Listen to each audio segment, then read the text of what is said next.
nuko rero umukama anshikiriza ijambo avuga ati imbere yuko ndakurema mu nda y'uwakwibarutse nari ndakuzi utaranavuka nari narakwitoreye ndakugena ngo ube umuhanuzi w'amakungu.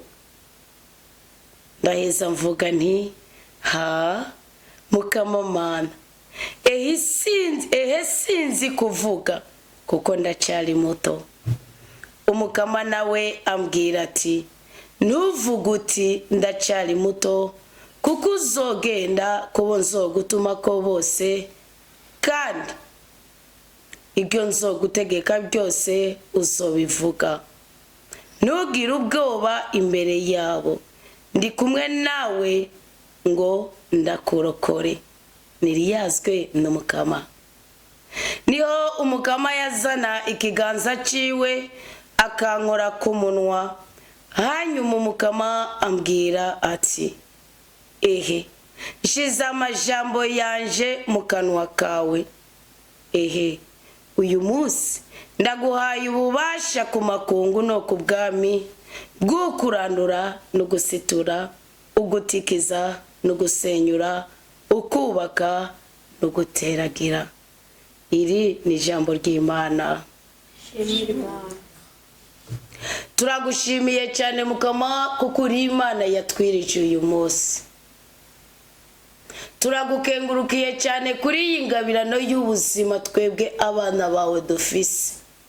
Uyu munsi watubereye umubyeyi natwe twakubereye ibibondo kuko tugiye gusozera umunsi tukiri muri bwa bumwe, tukiri muri gwa rukundo, tucyuzuye nawe tukayobogwa na mutima w'umweranda agasengera muri twebwe. Dawa twese ubyagiye mu ijuru izina ryawe ryubawe. Ni twebwe b'abana waho uburenganzira bwo gusenga bagahabwa umugisha. Waduhaye uburenganzira bwo gusenga maze mu gusenga kwacu tukadadanuza ibyo byose bidadaraye bikatubuza ibyishimo, bikatubuza amahoro, bikatubuza iby'igikundiro. Turiko turasozera irigenekerezo rya mbere ukwezi k'umunani 2023. Numunsi udasanzwe uyu munsi waduhaye inkingi twegamira kugira ngo ubudahangarwa, kugira ngo ubukomezi waturemeye twebwe abana bawe, twebwe abahungu n'abakobwa bawe ugaragare ku mugaragaro tukiri kuri iyi si. Mu izina ry'umwana wa Yesu Kristo niho turiko turasengera. Iri ni izamu ry'indwi risozereye amazamu yose twagiye dusengeramo kuri uyu munsi wa gatandatu wa gatanu wahuye n'igenekerezo rya mbere ukwezi k'umunani ugahura n'umunsi w'123 muri uyu mwaka wa 2025. None rero nyaguhora ku ngoma ko tuzi ko atakintu na kimwe umubyeyi yosaba umwana ngo akimwime. Twihera amahoro, duha umugisha, twima urupfu, twima abarozi, twima imikoshi. Twimane ni wemere ko ari uturoga ngo turogeke. Twimane ni wemere ko ari amashetani tugendera mu ijoro ngo bwemere. Twimane ni wemere ko ubube gito bwacu budushira kure y'urukundo rwawe. Yesu Kristo akiringa kuri iyi si yagenda hezagira abantu akagenda agira neza byose. Ibyo yakoze bigaragarira mu mwana w'umuntu kuko Kristo yaravuze ngo ngiri kuri iyi si nguye gukora umurimo w'uwantumye. Ngo ariko nimara kuva kuri iyi si ngo mwebwe mwese mukunda ukuri ku ijambo ry'Imana. Ngo nzosaba data baho mutabazi kugira ngo namwe muzosenge nkuko senga, muzokore nk'ibyo nakora ndetse mukore n'ibisumbirije. Nero Yesu Kristo umukunzi mwiza ni twebwe babana bawe bamwe wacungurira igorogota wamugeni wavuga ko ukwesheje amaraso yawe meranda. Ni twebwe turi ubwoko bwawe, harimo ababyeyi, harimo ibibondo, harimo abagwaye, harimo abakomeye, harimo abatunzi, harimo abakene, harimo abashomeri, harimo abanyabuzi, harimo abaherewe, harimo abangiritse, harimo n'abakunditse, harimo abeza, harimo n'ababi, harimo abasambanya, harimo abanywara mu gihe, harimo abagome, harimo ibinebwe, ariko kandi hariho n'abakora ico data ashaka yuko dukora.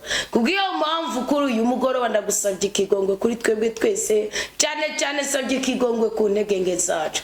Gihe cyose twagaragaje ubugome uyu munsi, utubabarire niko ibicanzo cy'uko umwasa ducamo ngo havure yankiriza ubuzima bwacu. Gihe cyose twagaragaje ubukazi, gihe cyose twagaragaje ubugome, gihe cyose twagaragaje intege nke, gihe cyose twayobowe n'ishavu uyu munsi, twese ubwoko bwawe kumwe n'abari ku mpande zine z'isi, twese abo muri uyu muvukano wa restaurant Komera Kristo ni muzima, abawugize aho bari ku mpande zine z'isi, Mukama tukuramvuriye kwa maboko, Mukama tukweguriye ubuzima bwacu, Mukama tukweguriye imitima yacu, Mukama tukweguriye amarangamutima yacu, Mukama tukweguriye ubwenge bwacu. Twinjiye umunsi mu minsi 40 yo gusaba ubwenge n'ubwitonzi, yo gusaba umwuka wihishurirwa ku bwoko bwawe, ku bana bawe.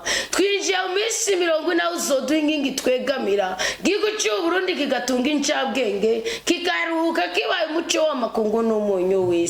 None rero mwami Imana nyagora ku ngoma, tukwisabye ngo mubyo watugeneye umunsi ntagire na kimwe mwasa dutwara. Turemera ko hari abo twasamiwe inda rimwe batakihari, turemera ko hari abo twinjiranye mu kwezi kw'indwi batakihari, turemera ko hari nabo twinjiranye muri uku kwezi k'umunani uyu munsi bahuye n'impanuka zitandukanye n'imvu zitandukanye.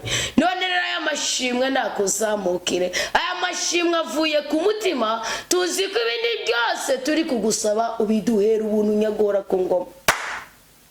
Kuvana twisobanuke kubw'ijambo ryawe, ntitugikangwa n'ubukene, ntitugikangwa n'ingwara, ntitugikangwa n'ibisuzuguro, ntitugikangwa naho tuvuka, ntitugikangwa n'amashuri dufise, ntitugikangwa nuko tureha, ntitugikangwa nuko tuvuga, ahubwo twoga mu maraso ya Kristo tugahorana ubushasha, maze mutima w'Imana agakorera muri twebwe. Izo mbaraga ndazisengeye abo bankikije bose, izo mbaraga ndazisengeye abankikije mu isi y'umwuka, bose bateze amatwi yabo, bose bateguye imitima yabo ngo ifungure ngo yakire. Dawe wa twese ubyagiye mu ijuru, ubabere Yehova Eljibo, ubabere Imana y'ubushobozi, ubabere Yehova Adonai, ubabere Imana ikora icyo ishaka. Icyo ushaka nuko duhigwa, icyo ushaka nuko dukomera, icyo ushaka nuko turamba, icyo ushaka nuko dutunga, kuko inzahabu n'ifeza n'ibyawe nanjye ndabishingira inawe. Iyo dusenga we Mana ya Burayimu, twibuka ko Burayimu atari umukene kandi atari umushonje,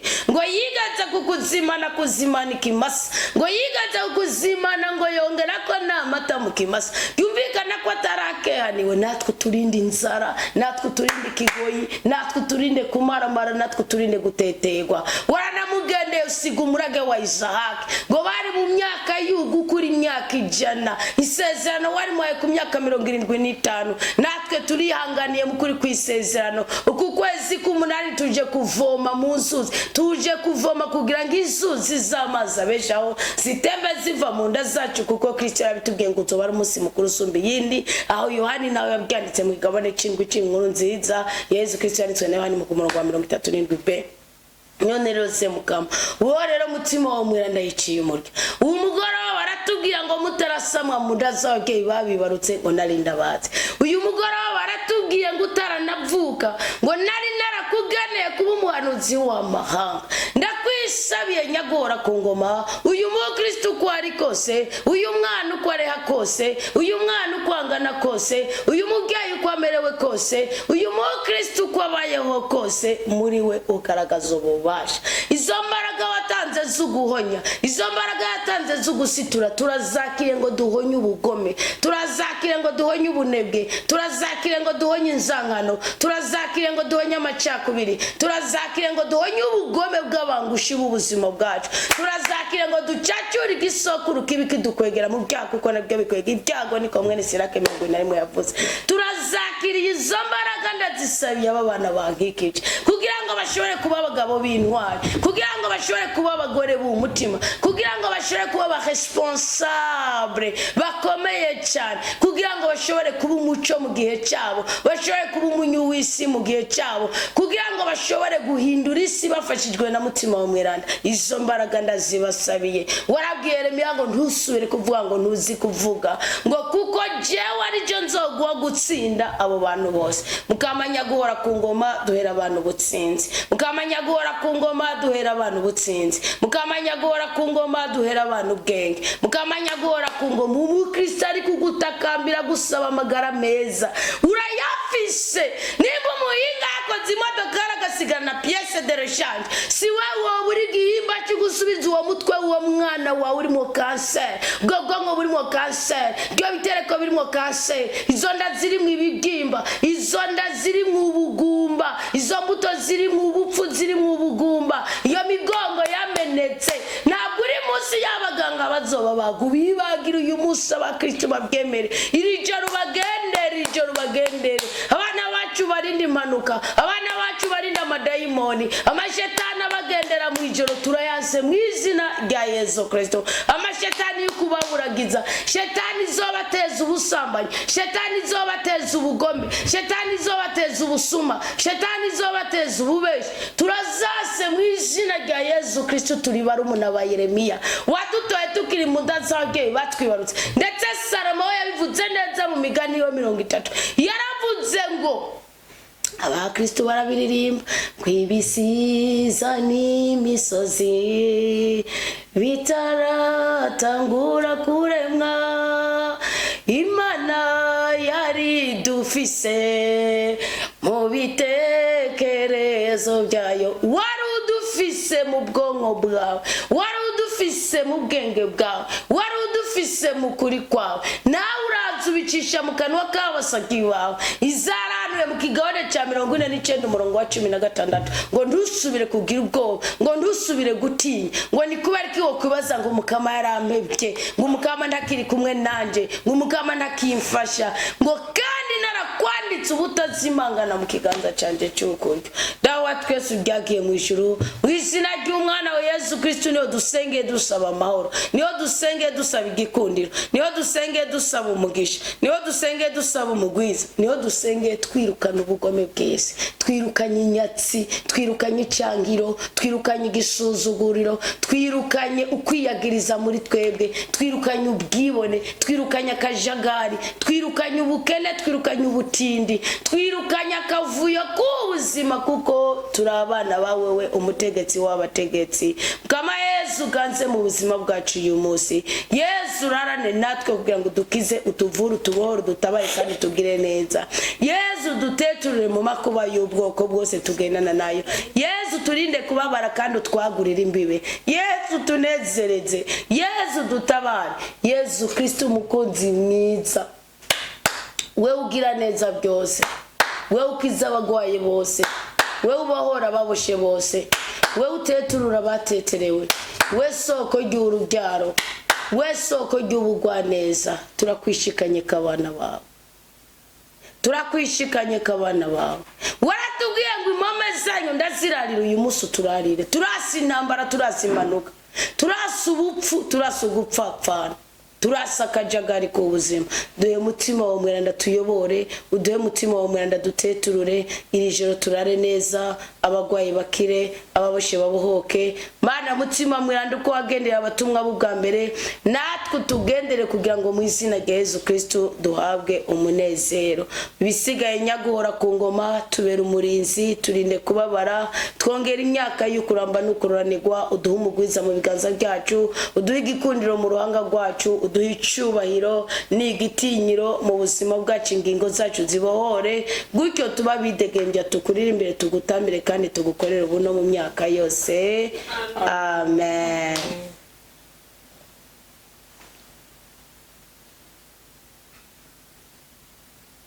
Imana ibahe umugisha. Amen. Imana ibanezereze. Amen. Imana ibarinde kubabara. Amen. Imana ibahe umugisha. Amen. Imana ibahe ubwenge. Amen. Imana ibahe kuramba. Amen. Imana ibahe kuroranirwa. Amen. Imana ibagurire. Amen. Imana ibahe kuzogera ku iterambere. Amen. Imana ibahe kuzobyara mu gaheka. Amen. Imana ibarinde urupfu. Amen. Imana ibavura hamwe bamugwaye hose. Amen. Imana ibateture mu makuba yose umwasi yobateza. Amen. Ijoro ryiza, amahoro ya Kristo kuri twese.